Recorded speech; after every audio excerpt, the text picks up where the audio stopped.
یہ آواز عام آوازوں کی طرح نہیں جو فضا میں حل ہو کر فنا ہو جائے، بلکہ ان کی آواز تو وہ آواز ہے جو سینوں میں آشیانہ بنا دیتی ہے، دلوں کو اجاگر کر دیتی ہے، احساس کو بیدار اور آنکھوں کو اشکبار کر دیتی ہے۔ ان کے جملے دریائی لہروں کی طرح رواں دواں ہوتی ہے، ان میں دلوں سے دماغوں سے کھیلنے کا ہنر اور دلوں کو ٹہلانے کا جوہر بھی ہے۔ میری مراد حضرت مولانا مفتی محمد اظہر الدین صاحب قاسمی، استاد حدیث و فقہ جامعہ سیدنا ابن عباس ممبئی، میں حضرت کو شعر کے ساتھ دعوت دیتا ہوں کہ با ہنر ہو پر اثر ہو قوم کے رہبر ہو تم، با ہنر ہو پر اثر ہو قوم کے رہبر ہو تم، کہکشاں ہو پھول ہو خوشبوئے عنبر ہو تم، آؤ محفل میں خطابت کا چراغ زور لیے، باعث فخر چمن ہو شمع روشن تر ہو تم۔ الحمدللہ رب العالمین والصلاة والسلام على سيد الأنبياء والمرسلين محمد وآله وأصحابه أجمعين، أما بعد، فقد قال الله تبارك وتعالى في القرآن المجيد: أعوذ بالله من الشيطان الرجيم، بسم الله الرحمن الرحيم. يا بني إنها إن تك مثقال حبة من خردل فتكن في صخرة أو في السماوات أو في الأرض يأت بها الله إن الله لطيف خبير. يا بني أقم الصلاة وأمر بالمعروف وانه عن المنكر واصبر على ما أصابك إن ذلك من عزم الأمور. صدق الله مولانا العظيم وصدق رسوله النبي الكريم ونحن على ذلك لمن الشاهدين والشاكرين والحمد لله رب العالمين. جس دور پہ نازاں تھی دنیا اب ہم وہ زمانہ بھول گئے، جس دور پہ نازاں تھی دنیا اب ہم وہ زمانہ بھول گئے، اوروں کی کہانی یاد رہی خود اپنا فسانہ بھول گئے. منہ دیکھ لیا آئینے میں پر داغ نہ دیکھا سینے میں، منہ دیکھ لیا آئینے میں پر داغ نہ دیکھا سینے میں، دل ایسا لگایا جینے میں مرنے کو مسلمان بھول گئے. اسٹیج پر رونق افروز حضرت صدر محترم معزز علماء کرام اور سامعین ذی وقار بزرگوں اور بھائیوں،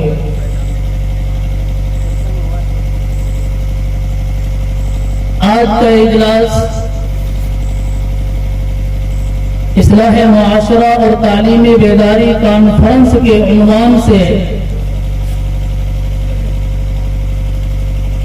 جو منعقد ہو رہا ہے، اللہ کا کرم ہے کہ بندے ناچیز سے پہلے جن دو مقررین حضرات نے آپ کے سامنے قیمتی باتیں رکھی ہیں وہ دونوں عنوان سے متعلق ہے. اگر انہیں دونوں مقرروں کی باتوں پر اکتفا کر دیا جائے اور مزید کسی مقرر کو مدعو نہ کیا جائے تو ہم اور آپ کے لیے بس وہی کافی ہے. ہمارا تو کام یہ ہے کہ جو باتیں دین کی ہمارے کانوں میں پڑیں اور ہم کو سننے کو مل جائے تو فوراً ان باتوں پر دل و جان سے عمل کرنے کے لیے تیار ہو جائے. لیکن چونکہ بڑوں کا حکم ہے